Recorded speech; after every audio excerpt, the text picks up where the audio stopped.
যে আমি যদি তোমাকে বিয়ে করি তাহলে তুমি যতটা আমাকে ভালোবাসবে ততটাই আমার মাকে ভালোবাসবে। বাবা, এই দেখা হলো, এই প্রপোজ করলে আর বিয়ের কথা বলে ফেলবে? কেন, কি ভুল করেছি?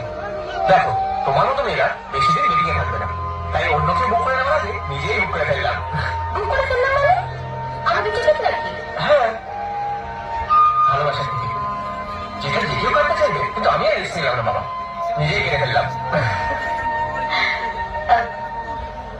জানো, আমার তোমাকে ভালো লেগেছিল, কিন্তু প্রথম দিন না, সেই দিন যেদিন তুমি অটো ড্রাইভারকে লুকিয়ে 50 টাকা দিয়েছিলে। সে কি, সেটা তুমি জানলে কি করে? কারণ অটোতে বসা মেয়েটা আমি ছিলাম। তুমি আমাকে দেখতে পাওনি, কিন্তু আমি তোমার দেখতে পেয়েছিলাম। সেদিন বুঝেছিলাম যে তুমি অচেনা মানুষের জন্য যদি একটা কেয়ার করতে পারো, তাহলে নিজের ভালোবাসার মানুষের জন্য কতটা কেয়ার করতে পারবে।